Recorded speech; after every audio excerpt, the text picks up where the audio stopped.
Herkese merhabalar. Eser'in mutfağına hoş geldiniz. Bugün sizler için tam ölçülü muhteşem bir burma baklava tarifi hazırladım.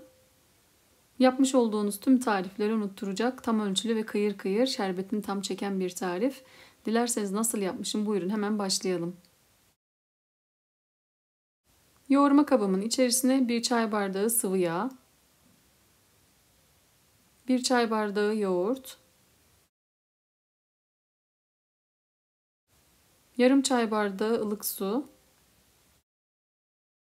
2 yemek kaşığı üzüm sirkesi, 1 adet yumurta ve çay kaşığının ucuyla tuz ekliyorum. Ve sıvı malzemelerimi güzelce karıştırıyorum.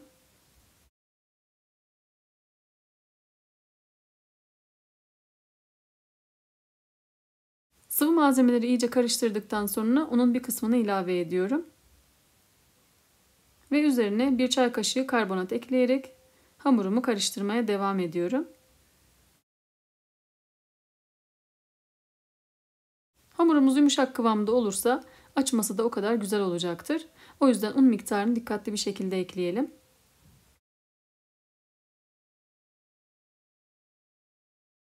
Undan bir miktar daha ekledikten sonra elle yoğurma işlemine geçiyorum. Hamurumuzu 2-3 dakika boyunca güzel bir kıvam alana kadar iyice yoğuruyorum. Bu aşamamız önemli. Hamuru ne kadar çok yoğurursanız o kadar güzel bir hamur elde edersiniz.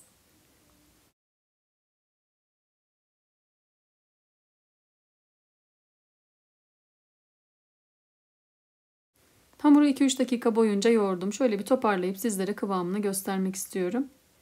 Yumuşak güzel bir kıvamı var. Hamuru öncelikle masaya alıp rulo haline getiriyorum. Daha sonra da bezeleri ayıracağım.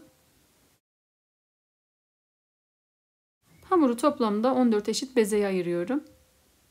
Eğer masanız büyükse bezeleri daha büyük olarak hazırlayabilirsiniz.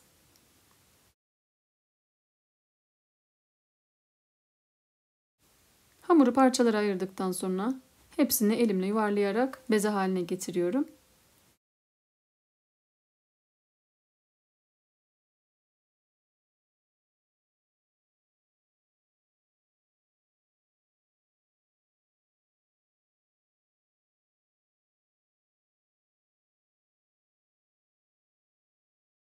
Hazırlamış olduğum bezeleri tabağın üzerine yerleştirmeden önce hafif çay tabağı büyüklüğünde açıyorum. Bu aşamada açarken nişasta kullanıyorum.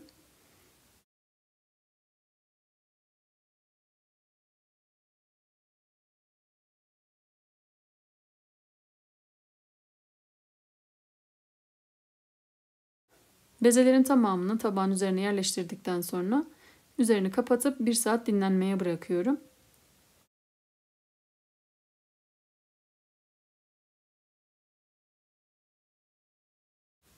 Hamurumuz kenarda dinlenirken bir yandan şerbetini hazırlıyorum.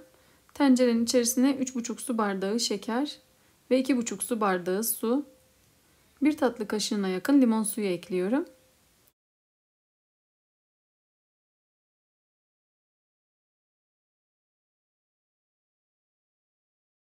Ve şerbet malzemelerimi şöyle bir karıştırıp ocakta kaynamaya başladıktan sonra kısık ateşte 5 dakika kaynatıyorum.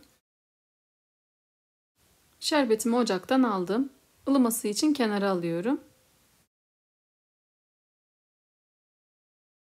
Hamurlarımızı 1 saat dinlendirdim. İlk hamurumu alıyorum ve masada açma işlemine başlıyorum. Hamuru açmak için buğday nişastası kullanıyorum. Mısır nişastası da kullanabilirsiniz.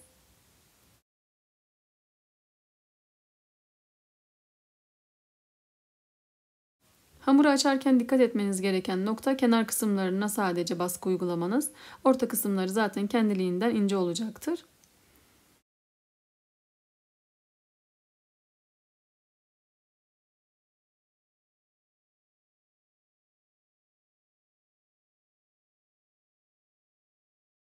Hamuru açabildiğim kadar açtım. Gördüğünüz gibi gayet ince oldu.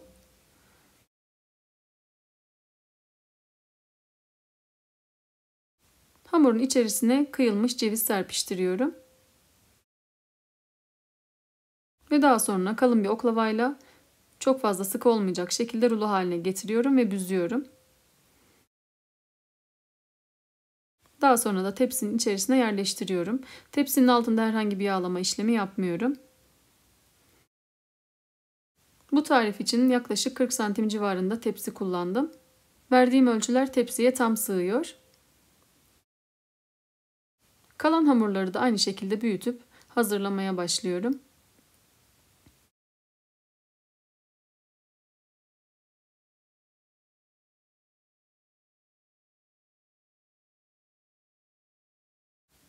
Gördüğünüz gibi hamurumuz incecik oldu. Ne kadar ince açarsanız o kadar güzel baklavanız olur.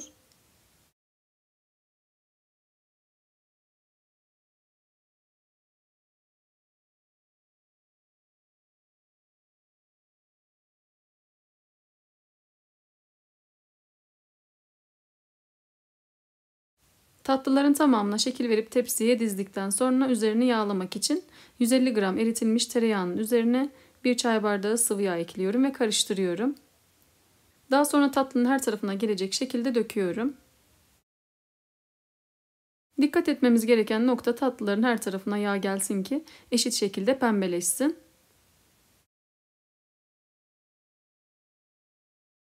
Burma baklavamız artık fırına girmeye hazır.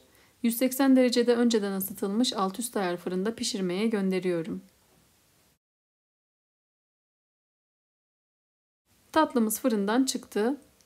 Yaklaşık benim fırınımda 1 saatte pişti. Her fırın farklı olduğundan pişirme süresi değişiklik gösterebilir.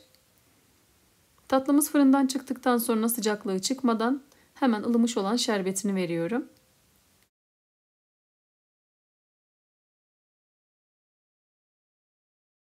Şerbetin tamamını verdikten sonra şerbetini çekene kadar dinlendiriyorum.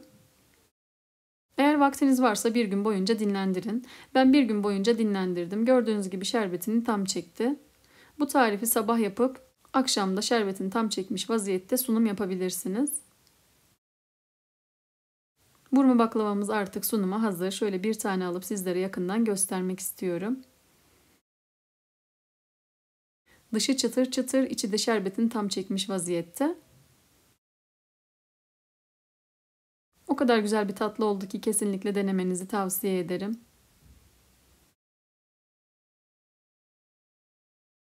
Tadına bakan herkesin tarifini istediği muhteşem bir lezzet oldu. Eminim sizler de denediğiniz zaman bana hak vereceksinizdir. Deneyecek olan arkadaşlar yorumlar kısmında düşüncelerini benimle paylaşabilirler. Deneyecek olan herkese şimdiden afiyet olsun.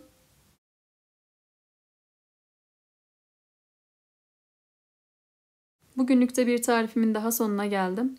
Umarım çok beğendiğiniz bir lezzet olmuştur. Tarifimi beğendiyseniz beğenmeyi, kanalıma hala abone değilseniz abone olmayı unutmayın lütfen.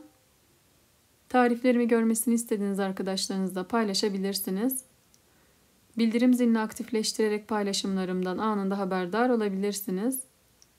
Farklı ve lezzetli tariflerde görüşmek üzere. Kendinize çok iyi bakın. Hoşça kalın.